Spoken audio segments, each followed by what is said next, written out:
Now, with that, I'm happy to introduce one of my most favorite humans on the planet, Barb White, and I'll let her take care of the rest. So welcome to it, girl.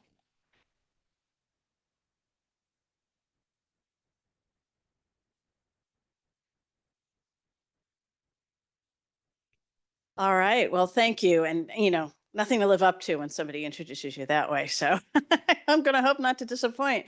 Thank you so much for being here, those in the room and those via Zoom.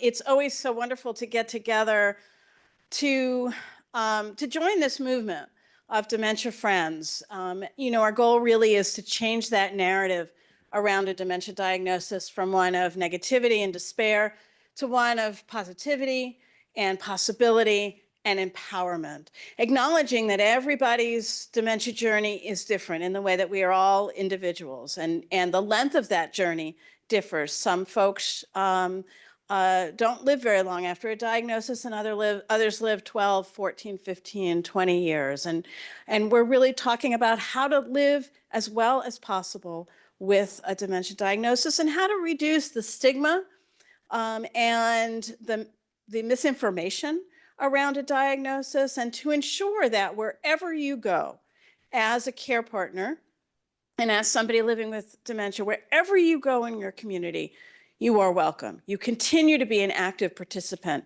in your life. And that's really our goal here today, to talk about how we make that possible. It's not a clinical presentation about dementia. It's really about communication and relationship and the strategies that we use, that we all use every day, so that we can navigate a good life. So some of you, those who are here, had the opportunity to pick up a pipe cleaner on the way in as kind of a fidget.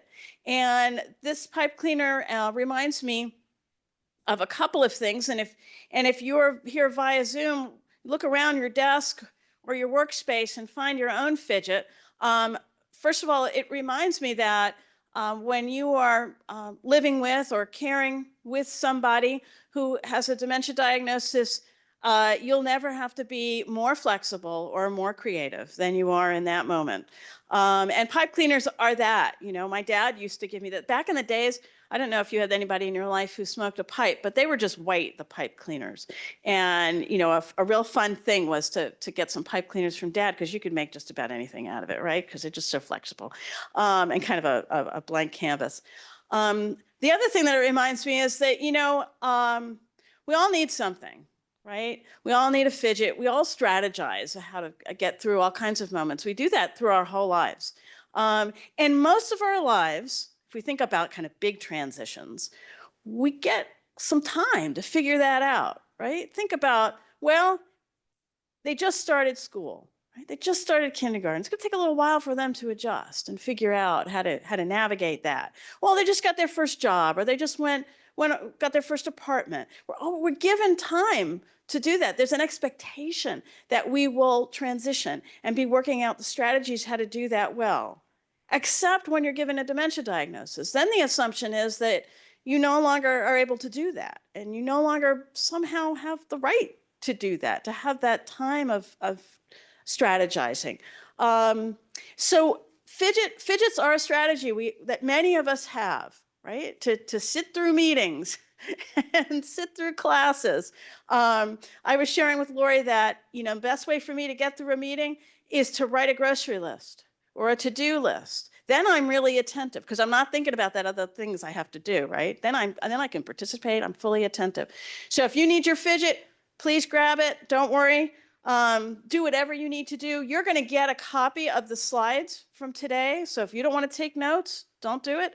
If taking notes makes you listen better or learn better, please take as many notes as you want to. This is about our conversation together and our learning together, right? None of us are experts. The only experts in dementia are the people who are living with dementia. The rest of us are learning and trying to understand. I will tell you, though, that this is a very full presentation. There are some things that we're going to go very quickly through, just in the interest of time. But again, you'll have the slides, so you can go back and spend as much time as you like with it. As you can tell, Dementia Friends is a movement that started in the United Kingdom. It's global now. 52 countries have Dementia Friends programs. And when you ask the Dementia Friends to describe their program, they will tell you that our time together today will be centered around 5 key messages. And you'll see those, you'll hear those. And that we're going to ask you to do a little bit of a lift at the end to kind of commit to an action. But let me assure you that those can be very small, because even small actions can have big impact. So no concerns there. Don't think, oh my gosh, what did I get myself into? And the folks in the UK describe Dementia Friends as a social action movement. And I agree with that, but I'd change the wording a little bit. I would call it a social justice movement. Because if you have always been a part of your community, if you have always enjoyed the parks and the museums, and you've always gone to your favorite hardware store, and however you have been, you've always voted, you've always been a part, an active participant in your life, you should be able to continue to do that to whatever extent possible. And so to me, that's a matter of social justice, not just of social action. Now, when most people, let me ask you for a sec, when most people think of dementia, they hear dementia for the first time, and they hear that someone they know has received a diagnosis, what are the words that usually come to mind? Just shout it out. Anger? What else? Forgetful? What else do you think of, or do most people think of? Somebody says on Zoom, fear. Fear? Mm-hmm. Yeah, those are all accurate, right? I think we think about things like victim and devastating and loss, burden, confused, wanderer, childlike, misery. And I'm not going to tell you that those aren't accurate terms, right? But what I am going to say, I'm going to suggest a couple of other ones. And I would say interesting and loving and storyteller and advisor. And I don't think it's just semantics. I think that when we use those words of possibility and of dignity and respect, we bring our best selves to all of these challenges and all of this loss, which is very, very real. And I think, I always say words matter. And I've said it so much that after a while, it started to feel kind of cliche, But then I heard somebody say, words matter because they're connected to people that matter. I thought, that's why words matter, because they're connected to people that matter. And so you'll hear that in Dementia Friends, we don't refer to caregivers, we refer to care partners. Because if we believe that folks who are living with dementia still are capable and have agency, then we are in partnership with them in their care. Does that partnership change over time? Oh boy, does it change. But we are in partnership with them. You'll also see that later on, we don't use the term wandering, we use the term walking away. And there's a reason for that, because folks who are living with dementia who walk away, and that can have tragic consequences. I'm not suggesting it doesn't, but who walk away have a destination in mind, right? They are going somewhere. They are going someplace that they may not be able to reach. They may be going someplace that's, turned 20, 30, 40 years in the past. But they have a destination. Wandering suggests that they're wandering aimlessly. But typically, if somebody walks away, they're telling you they're going to a previous home. They're going to lunch with their mother. They're heading to some other place. They have a destination in mind. Words matter. So, again, in the interest of time, we're not going to look at every video, but you're going to get all the links to the videos. So don't worry. The one that we just passed is just a 2-minute video that talks about, again, how important it is for us to think about Dementia Friends as a community-wide effort. That again, I should be able to go into any place in my community. And there are folks who have some of these same strategies that we're going to talk about today kind of in their pockets. So that when I come in, they know how to make me feel welcome. And they know how we can work towards success. And that makes good, boy, that makes good heart sense, right? If you're a family caregiver or a professional caregiver. It makes good community sense, but you know what, frankly, it makes good business sense, right? If I have the grocery store and I'm losing customers because they no longer feel welcome in my grocery store, that's just bad business sense, right? So we need to be telling our communities. That's why all of these sector-specific Dementia Friends presentations have been developed. So you can see things like libraries and hospitals and senior centers and zoos, right? The kinds of places that we want to go to because they're part of our lives. And it has been translated into all of these languages and more all the time because we need every voice. We need the lived experience of care partners and folks who are living with dementia. We need them in this because if we're going to make any plans of how to make places more dementia friendly, we need to hear from everybody. We need to hear from the experts. Now, this isn't a clinical presentation, but it's good to have kind of a baseline understanding of what dementia is. So, and you know this, but we'll just say it so that we've got it on the table. Dementia itself is not a specific disease. It's an umbrella term for symptoms like memory loss, difficulties in cognitive processing, certain motor skills that are severe enough that it makes daily living without assistance difficult, if not impossible. Under this umbrella term, the disease that we hear most often is Alzheimer's disease, right? Because most of the cases that are diagnosed as Alzheimer's, 60 to 80%. But there's also Lewy body, frontotemporal, vascular, and other diseases that fall under that dementia umbrella. Lewy body and frontotemporal typically do not present first with memory loss. So if that's what we were looking for, we might miss this diagnosis. Frontotemporal typically has an early onset diagnosis. That means before age 65. We know somebody very famous now who is living with frontotemporal dementia. You know who that is? Bruce Willis, that's right. Now, frontotemporal typically first presents in one of two ways, but sometimes both ways.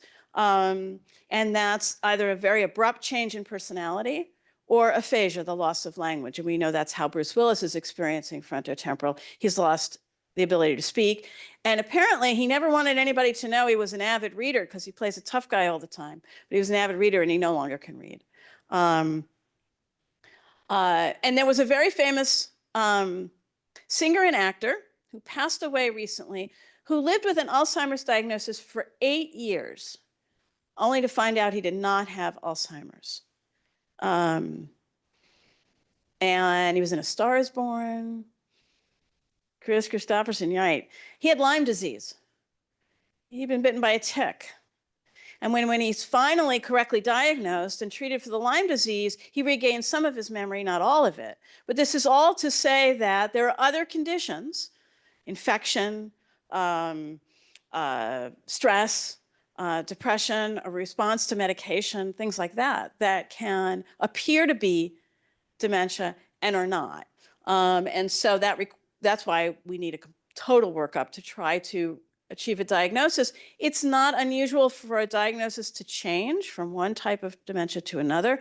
And now more than ever, people are being diagnosed with a mixed dementia diagnosis. So they may have Alzheimer's and vascular, or MCI, and MCI is later diagnosed as Alzheimer's or something else. So just to keep that in mind, this is the illustration that we most often see It's a scary illustration.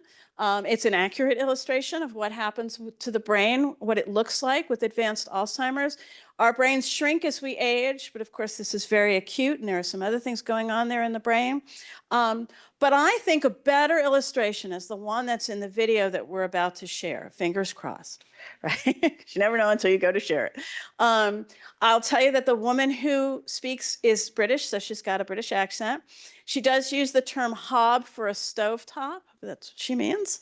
And she does, I think, what is for me a really excellent description of what happens to the brain when it is experiencing dementia symptoms. So we're going to, fingers crossed, toes crossed. Nope, come back, come back, come back. There she goes. Hi, I'd like to explain dementia to you in the way that it was explained to me. I'd like to picture that I'm an 80-year-old woman standing here, and that beside me there is a bookcase that's as tall as I am and is filled with books. Now, each of those books represents a fact or a date or a number or a memory that I've gained in the last 80 years of my life. So right at the top, my most recent memory, so what I had for breakfast, getting dressed this morning. The next shelf down might be things that are a little bit less recent, so maybe my last holiday, what I did at Christmas, maybe the last time you came to visit me.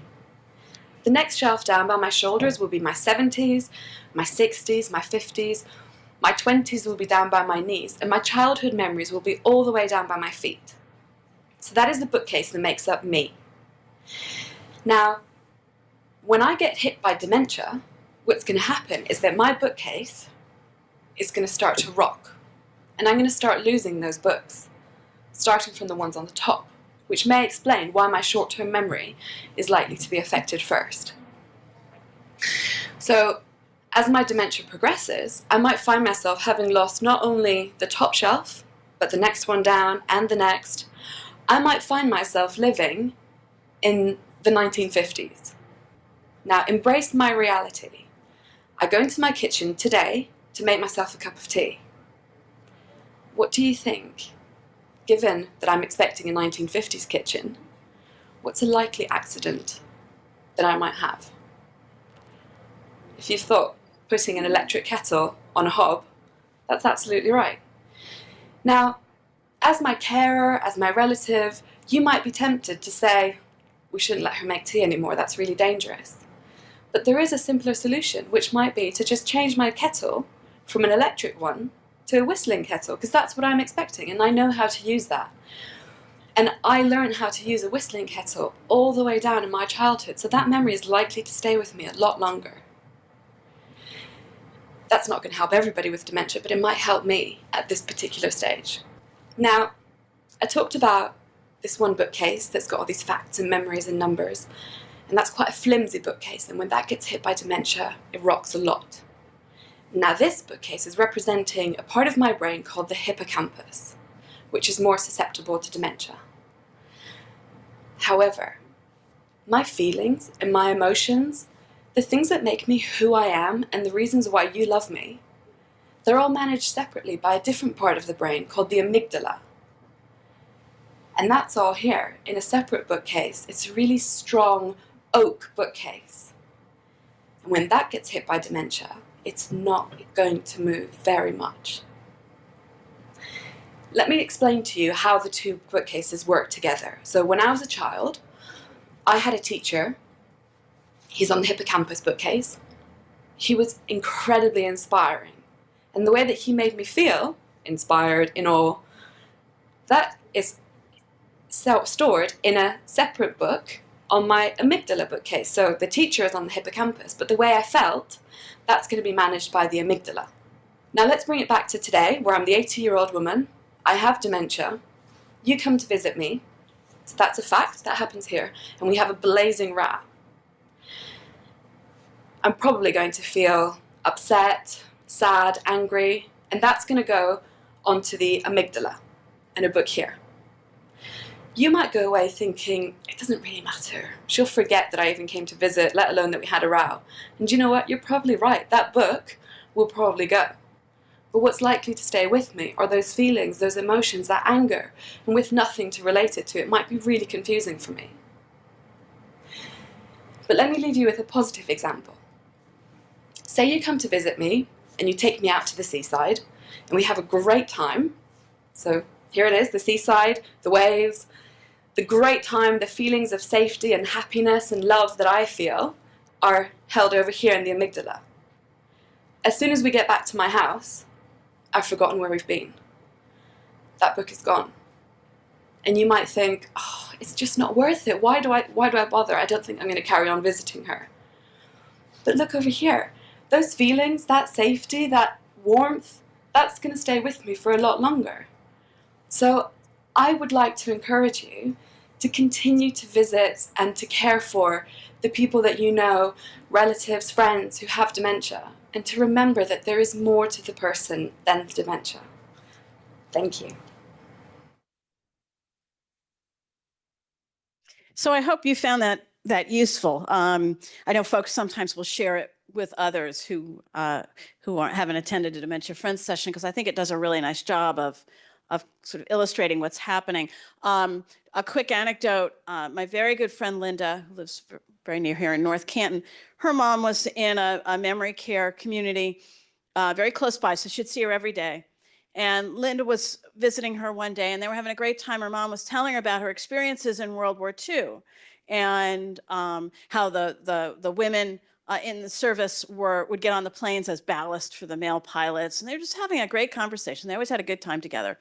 And her mother turned to her at one point and said, "Now, dear, who are your parents?"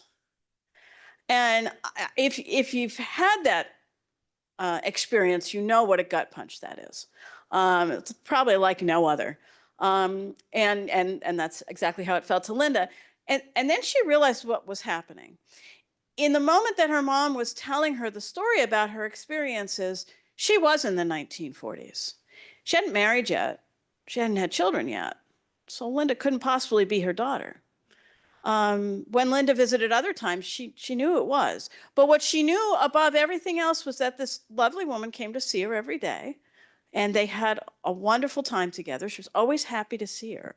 And did that make it any less painful for Linda? No, of course it didn't. But at least she understood what was happening, because of course her mom was pulling from the part of the bookcase that hadn't fallen, the books that hadn't fallen. But knew that she enjoyed this, as my dad used to call me, this young woman has come to visit me. And she enjoyed when this young woman came to see her, which is really good for your ego, and you're in your 50s.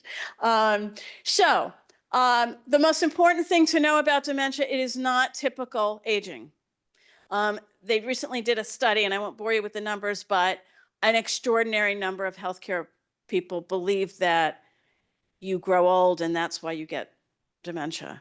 And that's not true. It is not typical of aging. Typical aging is, I need to get new glasses. My hair's grayer than it was 6 months ago.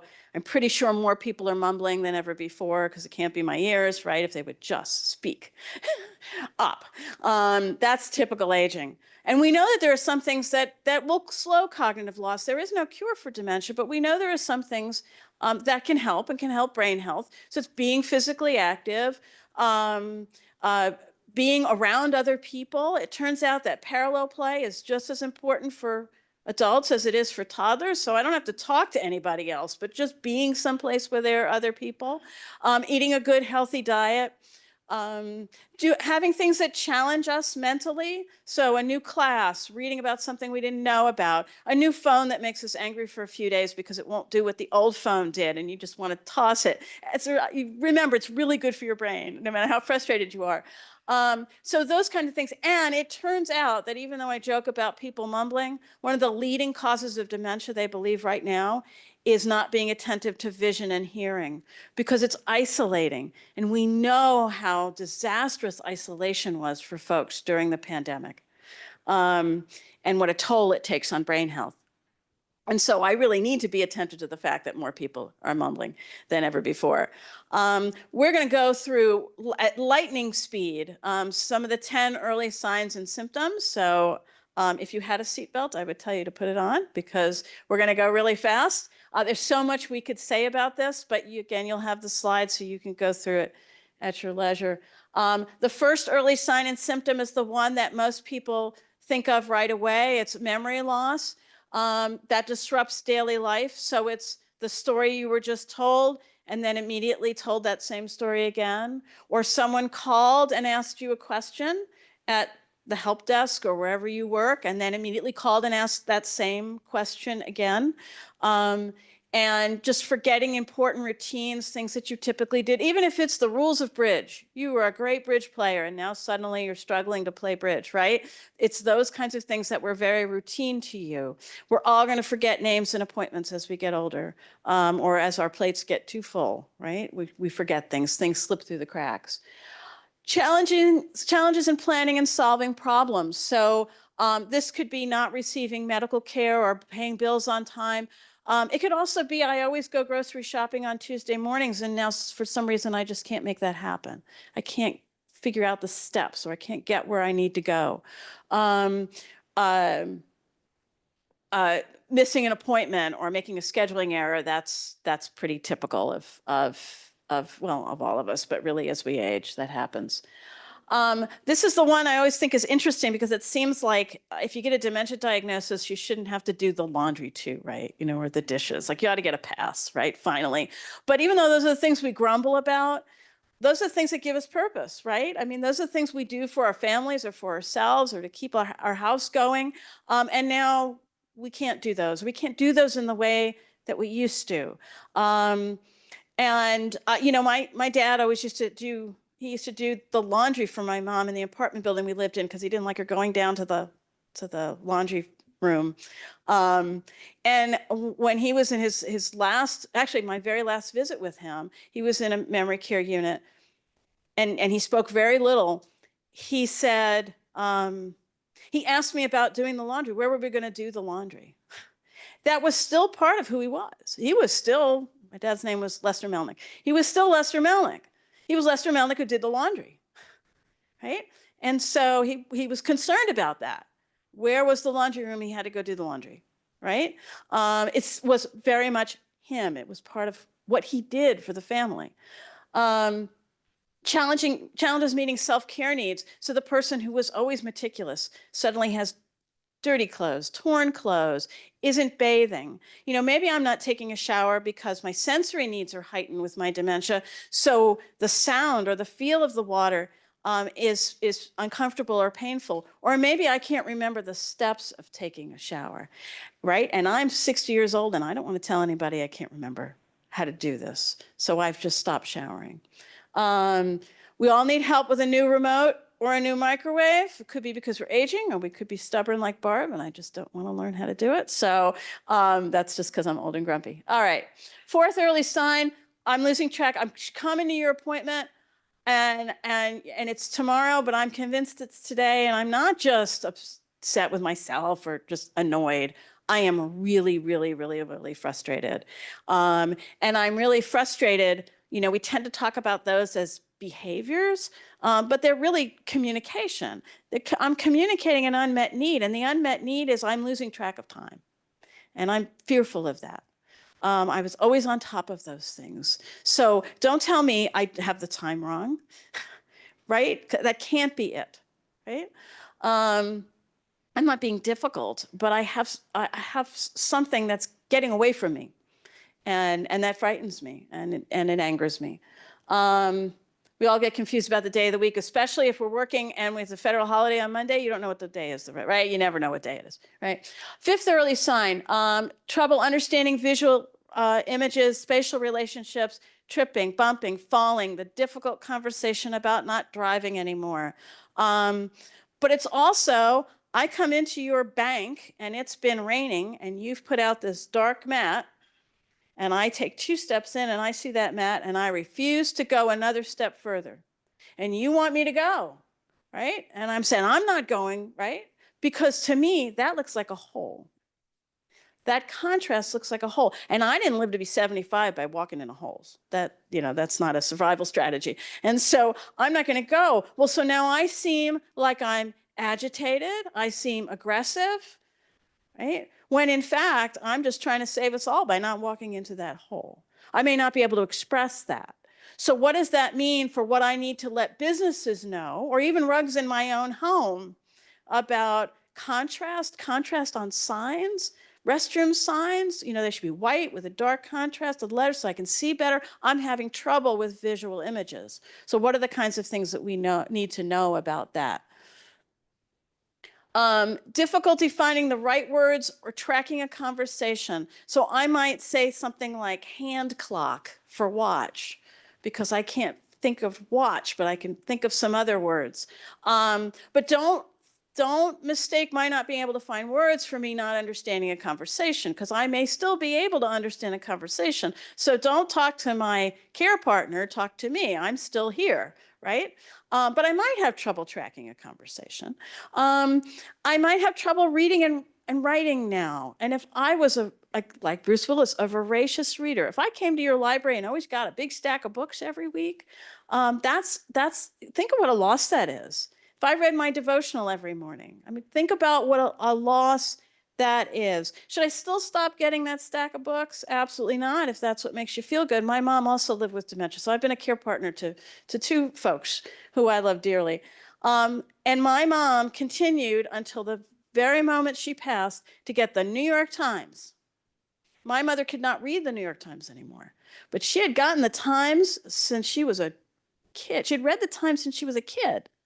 And so we continued to get the Times delivered to her. She lived in a place called Ruth's House. And there were two reasons. One, because that was some interaction, because they'd come from the front desk and say, Evelyn, here's your Times, right? And oh, thank you. And so she had that moment of interaction. And also, it was an identifier for her. She was Evelyn who read the Times. And so it sat next to her in her comfortable chair that she had in her apartment, and her glasses on top.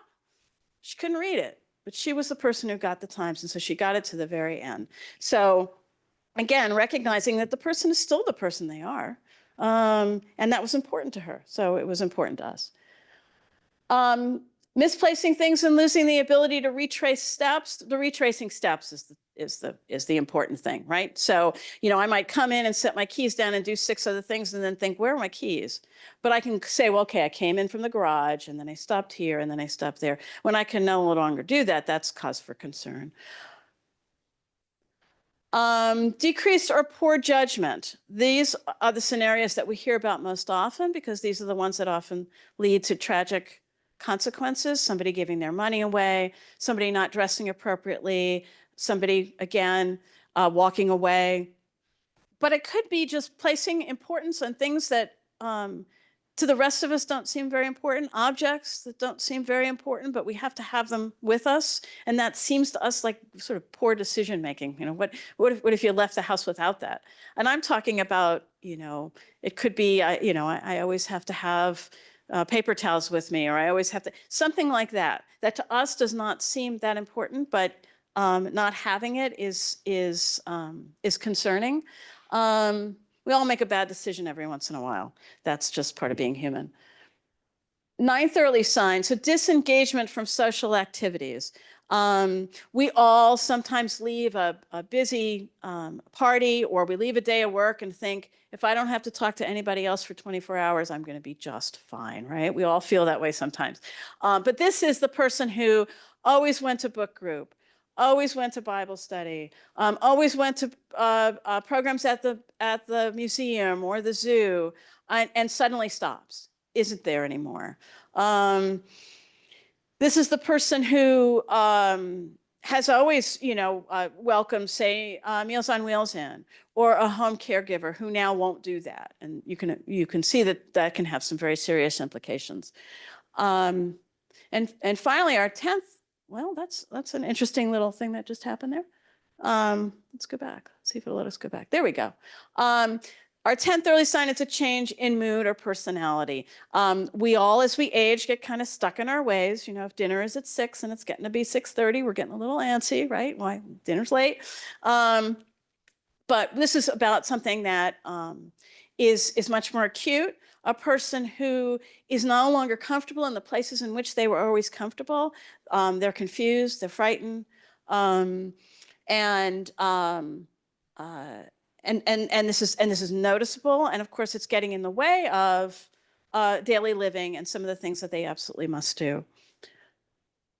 So our 5 key messages, remember I said there are 5 key messages. So they are: dementia is not a natural part of aging.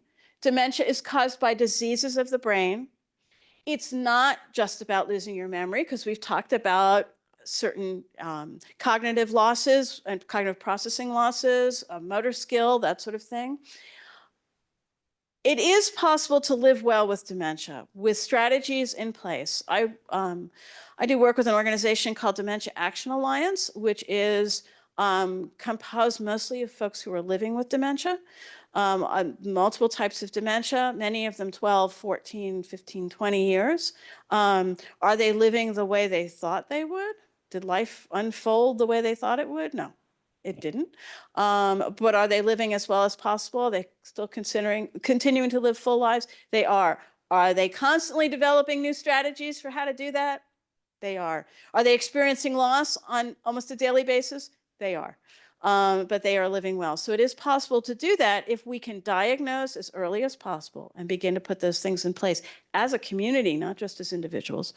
And there is more to the person than dementia, because the person living with dementia is still an interesting person, is still a part of a family, can still have new hobbies, and enjoy their old interests. They may still be your coworker, because the earlier we diagnose it at Dementia Action Alliance, we have members who are in their 30s.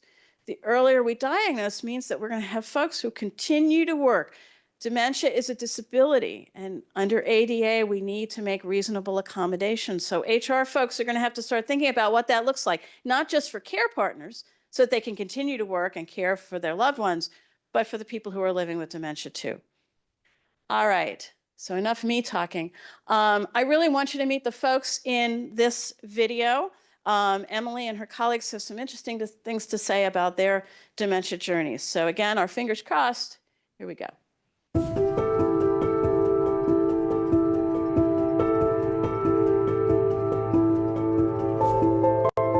I found myself saying something or trying to say something, and then I realized that the word didn't even fit in that I said, or something like that. So I just kept, thinking about it, and it didn't happen every day. It didn't happen, hardly at all. And then it just kept getting a little bit worse and a little bit worse. I think some of the family members thought something was off, I guess. Did any of them think dementia? Probably not. When you're used to doing things and doing it right and doing it, and and all of a sudden, you can't remember this, and you can't, what is your name, and it's like a dark area. It's just like being in darkness,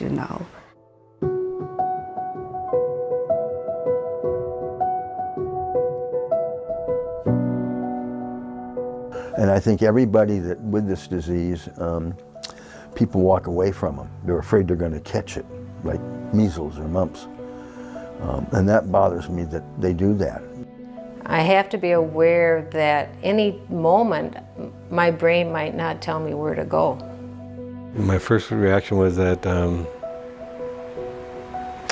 going to beat this disease.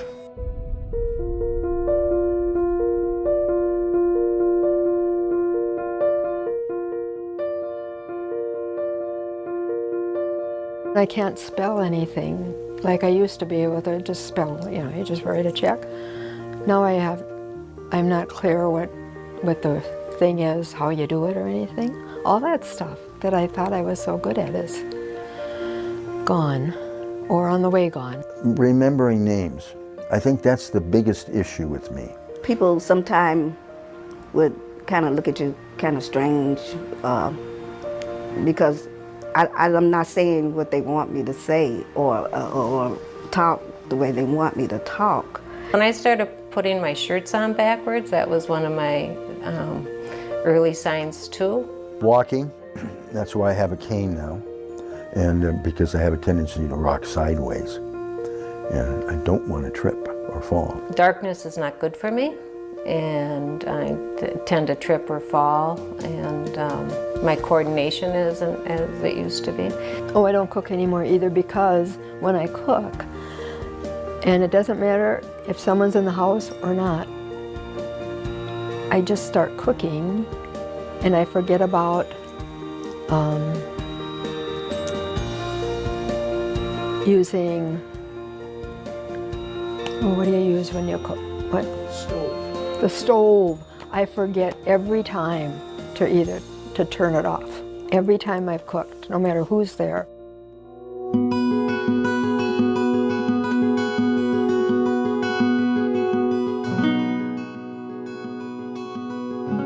Right now, like I'm doing really good because I have someone that takes care of me really good, you know. Be active in the community still. Go to yoga, do things like that. Don't do it so well, but that's okay. Staying active, even a little bit active, keeps you interested. And I like to be around people. When people would struggle, I'd go over and help them. And I found it very uplifting to help other people. You know, you can't deny this disease. If you deny it, you're going to get in trouble. The singing is very, very good to the brain. We know that. And the more we can do that, the better off we'll be.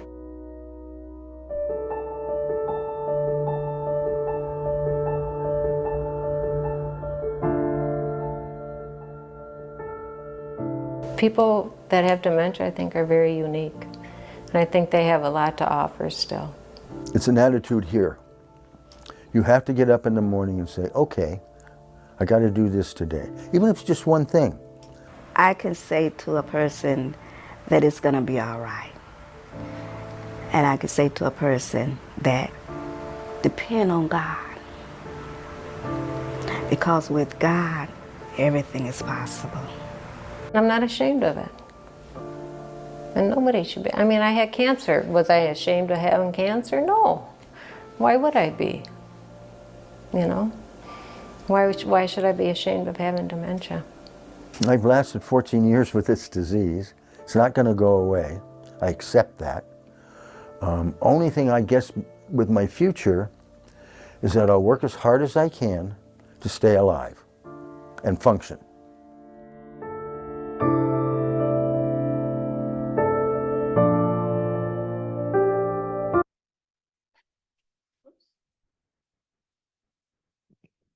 So I think the thing that always strikes me, and every time I watch it, I don't know, I find that video very impactful, is that, you know, here are four or five folks, each describing their journey, and it's different for each of them, and how they live now is different. So for one person, their spirituality is important. For another, it's singing and helping people. For another, it's their yoga. It's, you know, finding purpose. How are they continuing to find purpose? And so, and they're not ashamed of their diagnosis, right? They're going to tell people they're living with dementia, because why shouldn't they, right? It's just another part of living. You know, we don't get to you know what, and this I'm taking Reverend Cynthia Huling Hummel, who I work with. She said, you know, in life, you don't get to just reach in and pick out the next thing that happens to you and go, yeah, no, I don't like that, and put it back, right? That's not how life works. So you have to find joy in the journey, whatever the journey is. Now, she's been living now for 15, 16 years with an early onset diagnosis. She had to give up her ministry, but she does other things. She advocates in other ways, but she knows firsthand that, you know, it just doesn't always unfold the way that you thought it would. So we're now going to talk about some strategies. And this is the point in Dementia Friends when they ask you to think about the things that you do typically almost intuitively. So, you know, if you were describing to somebody how to do the laundry, you would give pretty much these 5 steps. And you might have a little fancier laundry machine, but pretty much, you know, you're putting the soap in, the clothes in, and you're pressing start. And that's pretty much what you need to know about doing the laundry. Then they challenge you to think about brushing your teeth and how many steps in that, right? And typically do this at a dinner party. It's fun. You'll see typically you come up with 10, 12 steps for doing for brushing your teeth. You go to the bathroom, you take the toothbrush out, you put toothpaste on, and so on. But when the Dementia Friends folks sat down to do this, they came up with all of these steps. Beginning with having to figure out which, if you're in multiple bathrooms, which one to go to. And then finding the toothbrush, which could be located in any number of places. And then turning on the water, and then you've got issues of temperature. And then putting the toothpaste on and navigating that. What end of the brush do you put it on? Putting the toothbrush in your mouth, brushing your teeth, up, top, bottom, where do you start? And then rinsing, and then spitting, and then if you floss, even more questions associated with that. If you use mouthwash, more questions. Denture care, more questions. Then finishing up, just like we teach our young people, clean up, tidy up, put everything away. Over 40 steps just to brush your teeth. Because for all of us, it's just we've been doing it since we were a kid, so we don't think about how many steps it takes to brush your teeth. Does this mean that, let's pick on Joe, does this mean Joe can't brush his teeth anymore? No, but we've got to figure out some strategies to keep Joe brushing his teeth independently for as long as possible. My colleague Steve from DAA, I'm not telling tales out of school, he talks about this publicly, he couldn't figure out how to take a shower anymore, so his wife made a picture sequence, put it up in the bathroom. This is what you do to take a shower. Will that work forever for Steve? Likely not. Does it work now? Yes. So Steve, who is in his late 50s, can continue to take a shower independently because that's part of what makes him him. He does this. He's been doing it since he was a kid, right? But we don't realize how many steps it takes. So just knowing to break things down into steps again, to try to make them easier, and using those picture clues. Right? We don't always have to have the words. We just need to be able to communicate. And that's all to say that I don't know anything in life that isn't communication and relationship. Nothing. I can't think of anything that isn't that. Probably the most important thing to know when you are a care partner for somebody who's living with dementia, or you run a business or whatever, is to be patient with yourself, is to take a deep breath. Isn't that true of just communicating all the time anyway? Sometimes you just need to take a deep breath before you speak, kind of center yourself a little bit, and then remembering some of these tips, that it's important to make eye contact. It's important to have an open body language. Remember amygdala, amygdala, amygdala, right? What am I going to think if you're folded up or you look angry, your hands are clenched, right? Don't stand too close. Nobody ever understands you better because you're right here, right? And if you cannot have your mouth covered, that's great. We know now that sometimes that's very important to keep people safe. But if you, as often as not having your mouth covered, it makes it easier to understand. Now, in terms of maintaining eye contact, it's important to remember that there are some cultures in which that's considered inappropriate, and there are some differing abilities where it's difficult to maintain eye contact. So we don't get offended if someone can't do that, but we know that that's important so that folks know that they're being heard, right? Speaking clearly and calmly, short, simple sentences, a slower pace, much slower than I'm talking right now, but not excruciatingly slow, right? But a slightly slower pace.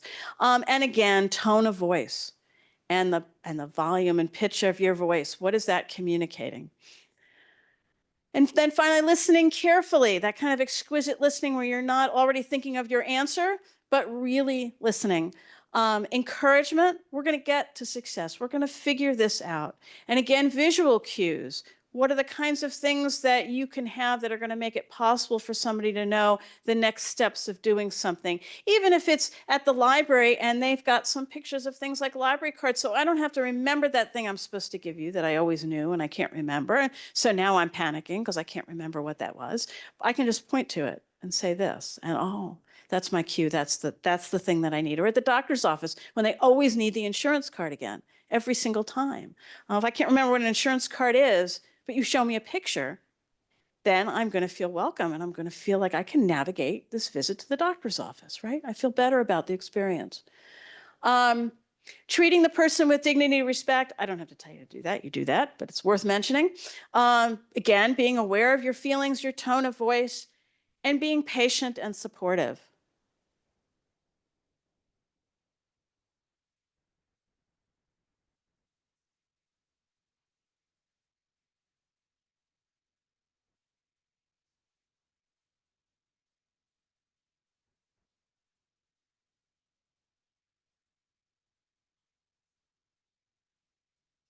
That was 20 seconds. It takes at least 20 seconds for somebody living with dementia to hear what you're saying, understand what you're saying, and begin to formulate an answer.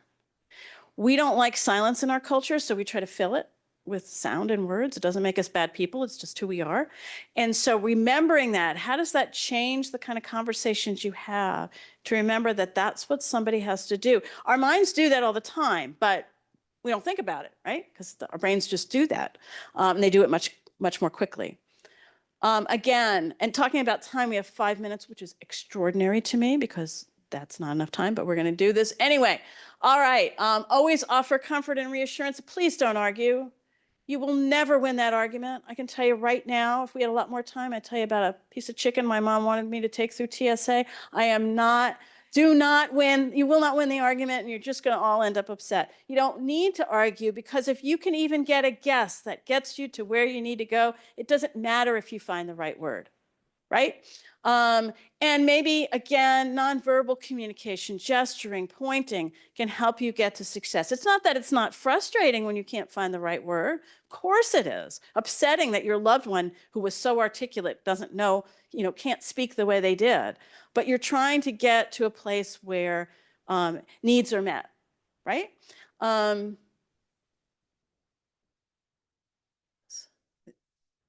what this says in its chunky form is come from the front, identify yourself, speak the person's name if they're in a chair, getting, again, at eye level, using short, simple phrases, 7 words or less, limiting your questions to 1 at a time. If you're anxious, you got a lot of questions. Are you hot? Are you cold? Are you hungry? Do you want chicken?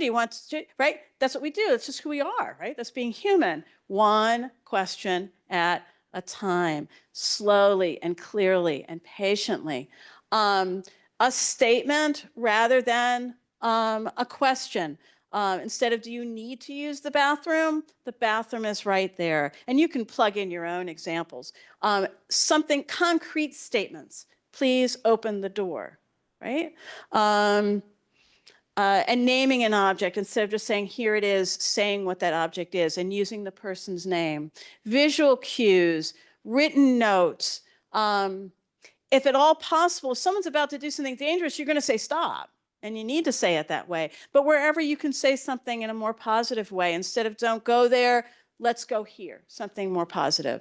And then not quizzing. Do you remember when? Not to be flip, but I don't. I have dementia. I don't remember when.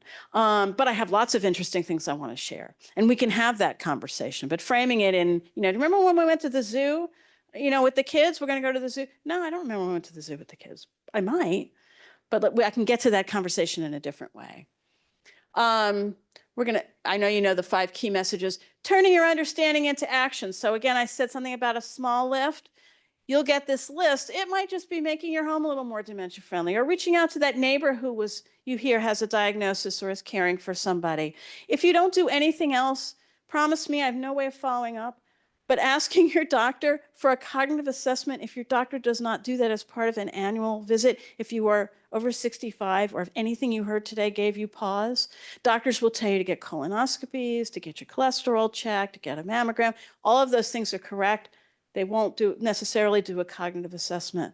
Ask your doctor to do that. If your doctor won't, get a new doctor, okay? It's as important as all of those other tests. Lots of great resources that you'll find.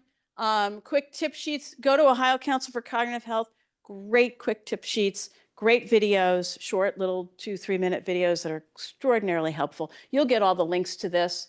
So I'm just going to breeze through it because I have to get, if you have questions, do not hesitate to contact Ohio Council. Get my contact information. Love to keep the conversation going. Lori, do you want to speak to this before we get to the very last slide? Everybody's being so patient because we're out of time, and I appreciate that immensely. Yeah. Actually, Teresa, I have a lovely little microphone for our virtual attendees. You will be mic'd. Yeah, you will be. Yeah, it's so fun. I love that thing. box. You had mentioned something called a Dementia Action Alliance. Something. Okay, Dementia Action Alliance. So what exactly is that? Can you share? Sure. DAAnow.org, Dementia Action Alliance, is an organization of folks who live around the country, who come together. It has two things. It has an educational purpose, so you have an opportunity to learn about living with dementia. Its focus, however, is on its membership coming together around all kinds of opportunities, and it's done virtually. So there are art programs and programs focused on spirituality and programs focused on laughter, and they meet regularly, and it's all folks living with dementia. There's also an incredible guide called Pathways that you can download for free that takes you from the beginning of diagnosis through the journey that's all about living well with dementia. So I cannot speak highly enough of what an amazing group of people these are, all living with dementia, supporting each other. Around the concept of the importance of finding purpose, after diagnosis, and navigating all kinds of aspects of living with dementia. So DAAnow.org. Fabulous people. Thank you for the question. So yeah, a couple of words about what's up on the screen right now. Again, our in-person attendees, so very important that you scan the top QR code to check out, especially important if you're receiving CEUs for today. But also, since we are piloting these sessions, we also want to see how our growth increases throughout the year. So please, even if you're not attending CEUs or for the CEUs, please let us know that you have been here. Again, our Zoom participants, we've got you just by virtue of you being on Zoom. I will ask all of our attendees, regardless of whether you're receiving CEU credit or not, to scan that second QR code, or our Zoom attendees, I also dropped the link in the chat. That is an evaluation for this program. It is required for CEU people, but we just want to know how we're doing and your honest and open thoughts, because we want to continue to improve and give you the information that you want and is valuable to you. So please take a moment to do both of those things for us. Teresa, I didn't want to put you on the spot, but do you want to share anything about your particular caregiver program here with Direction Home? Sure. If I can get my voice. Mhm. My name is Teresa, and I do the Family Caregiver Support Program here. Katie Peterson is next to me. She's my supervisor. And we also have Callie Jobs, who does part-time Family Caregiver Specialist. We do support groups, both virtual and in person, for caregivers or care partners, as Barb mentioned, for anyone and everyone, regardless of the diagnosis. And you also do not have to be connected to Direction Home. You do not have to be on our services or programs in order to participate in our caregiver support. Thank you. So a couple last words. We will take Q&A. I am monitoring the chat for our Zoom attendees. So if you would like to share anything, ask a question, share a thought, I can relay that to our speaker today and get that answered. In person, we'll pass around that box microphone, which I find ridiculously fun. If you are receiving CEU credit, once I have verified attendance and gotten the evaluations back, I will have those emailed to you. So be looking for that in your email, along with all the links to the resources and the slides and all of the things. So keep your eyes open for that. So with that, we'll go to any questions people have. Anybody?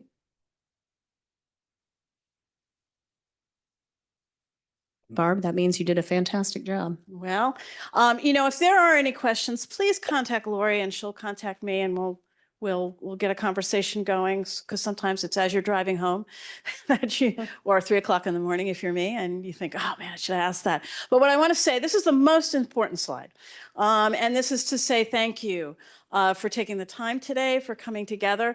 Maya Angelou said, when you know better, you do better.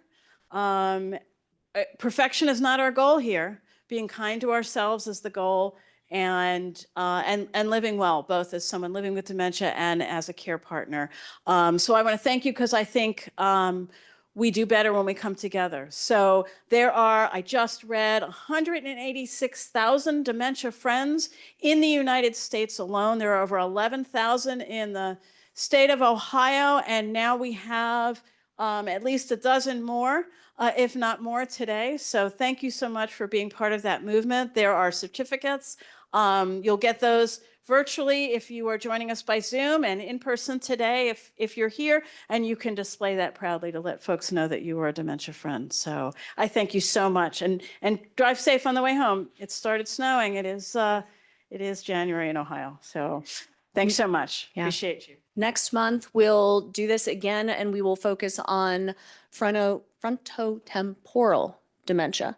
One of our staff members, Judy Barrer, will be speaking. Her mom experienced that, so she'll be sharing both educational information and some personal stories. And then after that, in March, we will be talking about Parkinson's and Lewy body dementia. So keep coming back. Later on in the year, we'll be tackling things like anticipatory grief and all kinds of things. So stick with us. We'll email information out, post it on our socials so everybody knows what's coming.